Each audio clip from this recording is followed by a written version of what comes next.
Right, time to see how Blue Team fared against the Mistress of Plants in the Kanto region.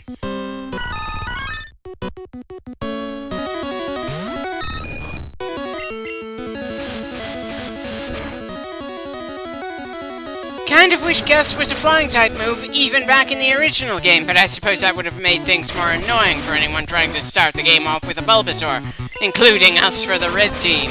Still, there's a reason they made that move flying in later generations and gave Pidgey Tackle to start with instead.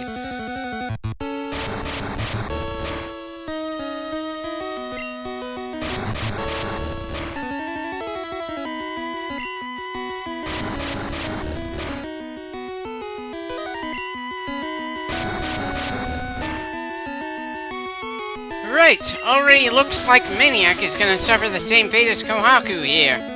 The Victory Belt is just primed for trading hits, and to make matters worse, it actually does have a move that can take down some of the Meteor Pokemon in a hurry. He's not unbeatable for a Pokemon of similar level, but he's more dangerous than most trained Pokemon you'll come up to in this point in the game. Okay, so maybe Maniac got lucky there. Probably because he tried to use poison powder and didn't hit when he could have just kept wrapping us. It probably helps that Blue Team, for some reason, managed to get to this point slightly higher level than Red Team did. We'll see how that translates in the stadium match.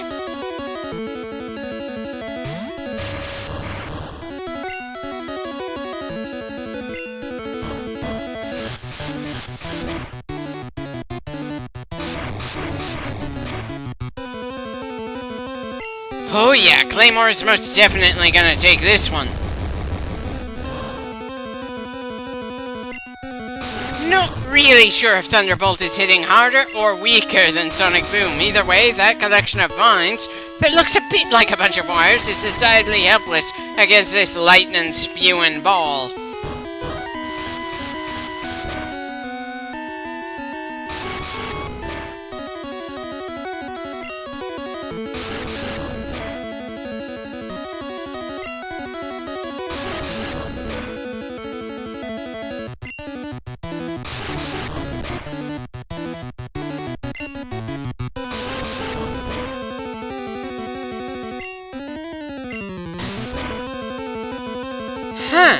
Honestly thought it would be enough to finish the Tangela off there.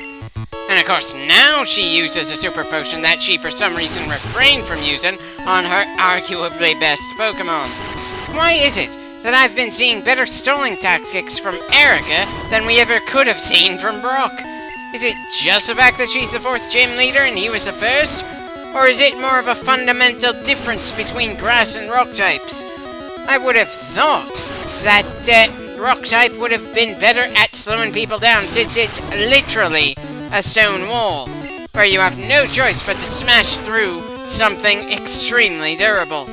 Grass has some health-gaining moves like Absorb and Mega Drain, but we haven't seen those thrown around to extend these fights. If anything, the preferred move seems to be the normal type to Bind for some reason. Of course, we'd probably see more Grass-type moves if I used more Pokemon that were outright weak to Grass-type moves around here. Marbleback certainly learned that the hard way.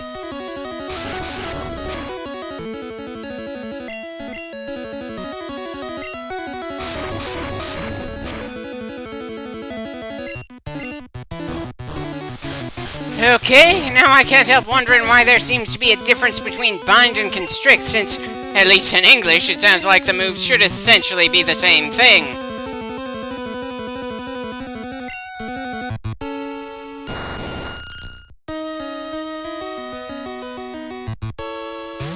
Again, may as well end this fight with a fire type in the Grass Gym.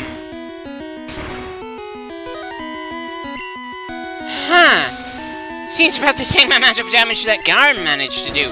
I could have sworn Kiryu would have been able to do more, especially since he's higher leveled up, and also a second form Pokemon. Guess I'm just not giving Garm enough credit, and misremember just how hard a Charmeleon can hit.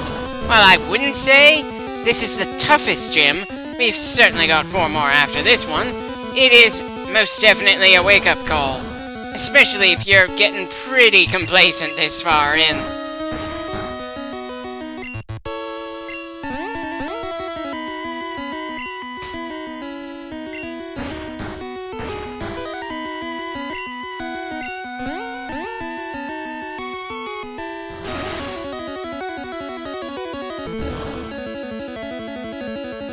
Bloody hell, was really expecting Kiryu to do a better job here.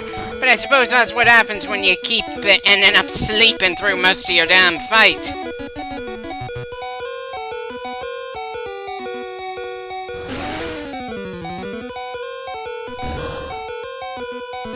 Right.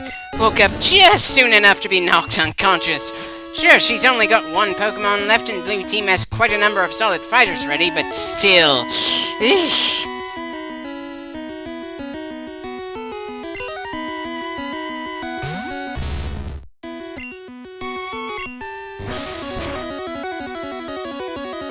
Well, apparently Humber didn't have to worry about taking a hit like Marbleback did.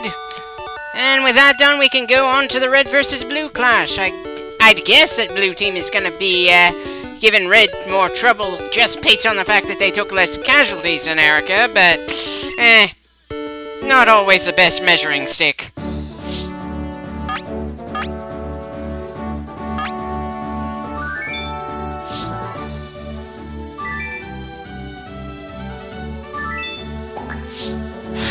For some reason I thought Blue Team's level advantage was a bit higher. Sure, Kohaku and Marbleback are lagging behind, whereas Kiryu seems to be higher than anyone else, but still, not that much of a difference.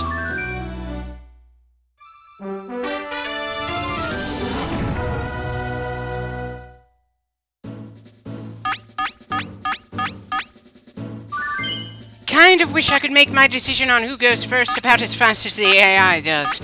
Both teams are pretty damn balanced, with maybe the exception of two of their Pokemon being weak to Neo's Psychic. So, really, is it any surprise that I sent out Neo first when Blue Team doesn't have an absolutely devastating answer against him?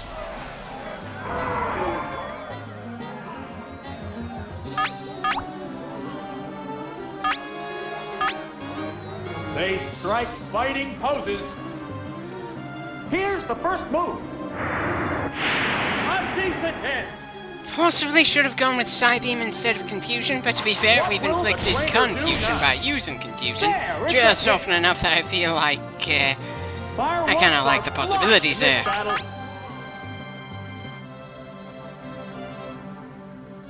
What now? Good hit. What's next? Yeah, it's a hit. Okay. Trading blows this way is getting a little closer than I'd have liked it, but to be fair, the blow trading between teams has been close in pretty much every stadium section of this playthrough. What's this? Hit the weak spot. Oh! Is it down and out? What will the next Pokemon be? Oh, it's electric! Hello there, Claymore. Kind of wish he had an appearance in Stadium back in his Voltorb stage, but Electrode doesn't look all that different from Voltorb anyway. You literally just switch which part is red and which part is white. And you self-destruct! A savage hit! Wow! Go! Part of me wants to be surprised that he just immediately self-destructed despite the fact that I named him after a type of mine. After all, Blue Team is already down one Pokemon, and I'm pretty sure Claymore could have Sonic Boomed Neo into unconsciousness and then blown up for the next Pokemon.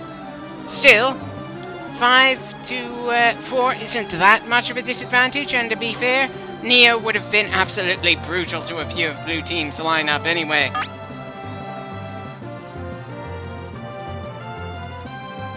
Oh, it's Nidorino! Oh, it's Pidgeotto! Well, there's no risk of Maniac self-destructing on us, though now I can't help wondering if the Pokemon series ever has any kamikaze birds. On one hand, I'd find it funny. On the other, I'm pretty sure the Japanese have a very different view on kamikazes. What now? That's a good hit! Not good enough if Both Kohaku combatants isn't fast still enough to get the have first 20 hit in. attacks left.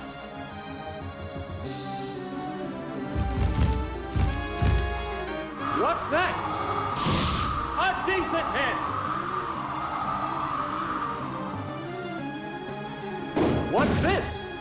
There, it's a hit. Well, technically we got Maniac to yellow before Kohaku did, so we are hitting harder. But it's still gonna leave him so worn down that whatever comes after Maniac is gonna put our guy down pretty quickly. Though, unlike with Claymore, it's not like I can think of any better strategies Maniac could be using against us, or anything better we could be doing against that bloody bird. Both sides just have to hope they get lucky, because their respective Pokemon don't have anything especially great against the other in their move pool. What's that? Yeah, it's a hit.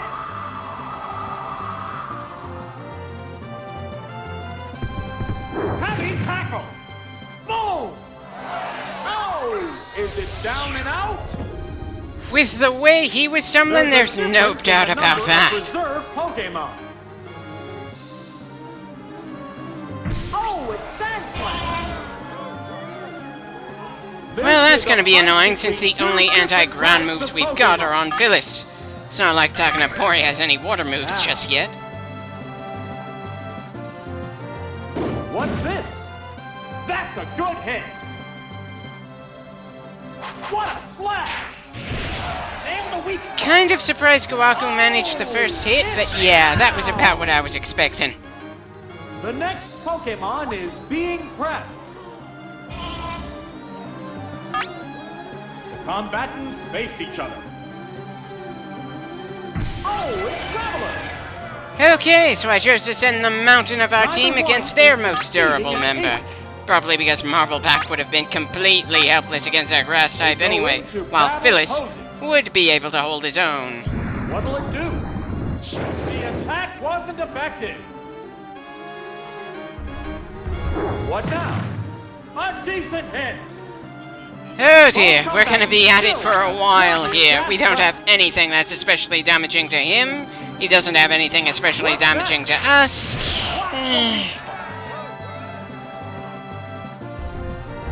What's this? There, it's a Yeah, hit. doesn't look like we're gonna get quite as lucky with Marbleback as we did with Kohaku. They strike fighting poses. What'll it do? Powerful strike. 2 criticals in a row, which probably means that it's not a matter of luck that we're taking extra damage from Slash out of a Sand Slash. Now, what's next? And the weak spot. Wow! It exploded. The Sand- Yeah, there was no way Marbleback was winning that, so no shame in blowing up then. At least we gave it a good try before resorting to blowing ourselves up, instead of making it our first resort. The Looking at next you there, Pokemon Claymore. is being prepped.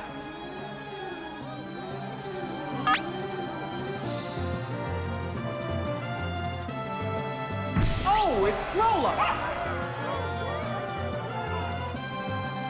Oh, it's Machamp. Okay, was expecting Venus to come out instead of Ahmed. Two different types of Pokemon. Yeah. It's also a fight between a basic form Pokemon and a 3rd stage evolution. This is gonna be rough. Good hit.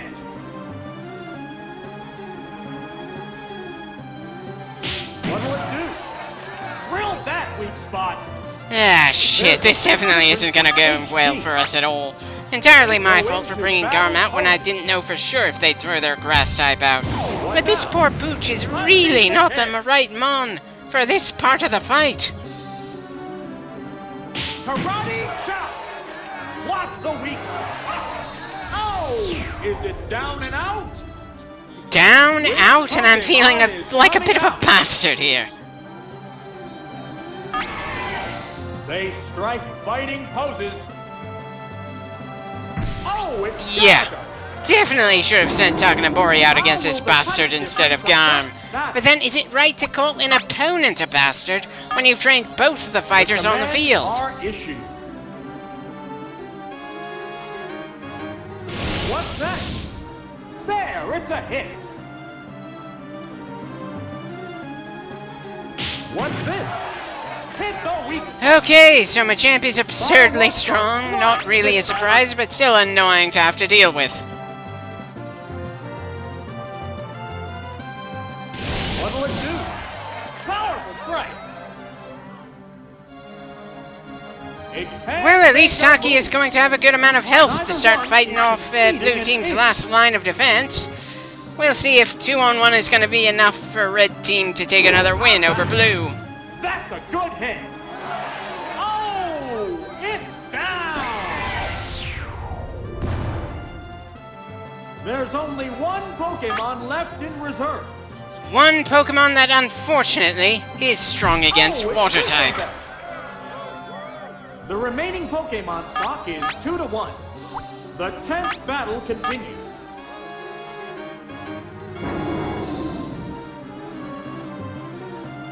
What now? Good hit. Well, at least we're not getting hit with Razor Leaf from the start. Yeah, it's a hit. What a furious battle. The combatants face each other. What's this? A decent hit.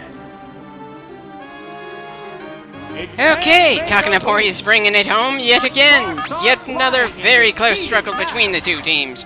But it seems the key is Red Team had constant player coaching, while Blue Team has to deal with the AI for the stadium battles. Blue Team could have easily taken that battle if they'd done a few things differently. And I could have easily made a few more mistakes to screw us up even further here.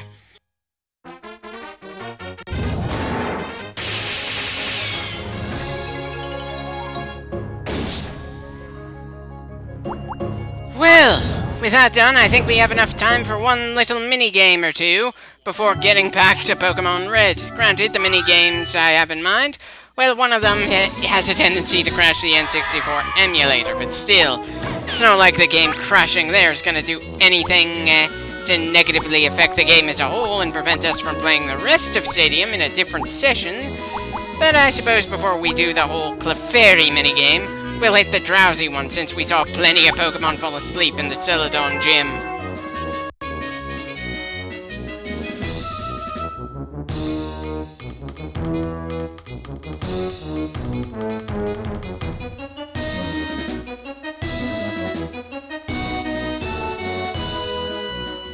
Technically speaking, that sounds simple enough, but I've always got the impression that the button press has a bit of a delay in this timing-based game. A timing-based minigame that becomes less and less forgiving the longer it goes on. And unlike a race-style game or one where you have a health bar, it's hard to actually measure how well you're doing in this until you've already dropped. Though considering the amount my Drowsy is snoring and shaking compared to all the others, it is no surprise I didn't do so well here. I mean, seriously? First one down? Bit embarrassing, but hard to feel especially bad about the loss considering the way things are in this minigame.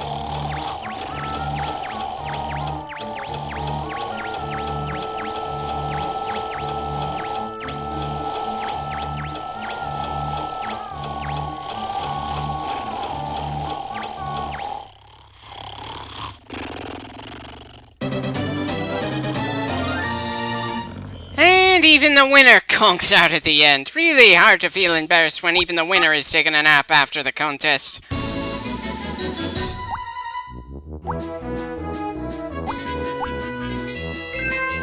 Yeah.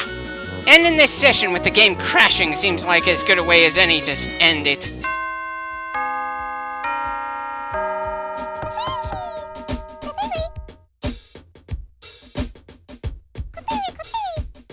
Given the random letters around, I have the distinct feeling it won't take long for things to go to hell in this memorization minigame.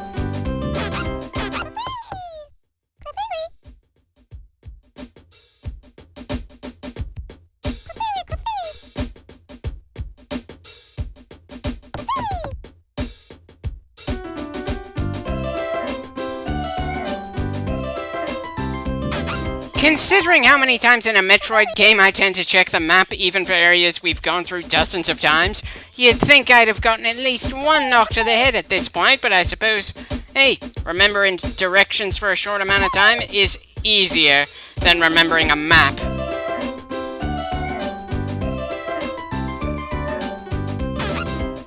How the hell did I manage not to get hit once so far? Especially with the glitchy text showing up on occasion.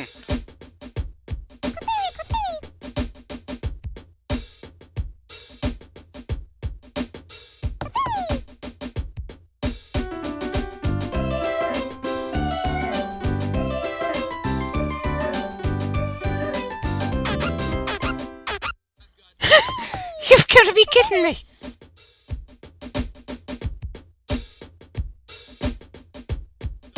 Oh, there's no way I'm getting through 12 bits without making mistakes. Still, definitely surprised we made it this far without making a single error. Guess my short-term memory is better than I give it credit for.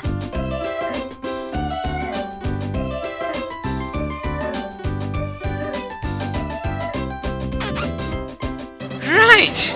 Only 2 mistakes in the entire thing. I think the game might have broke itself in shock.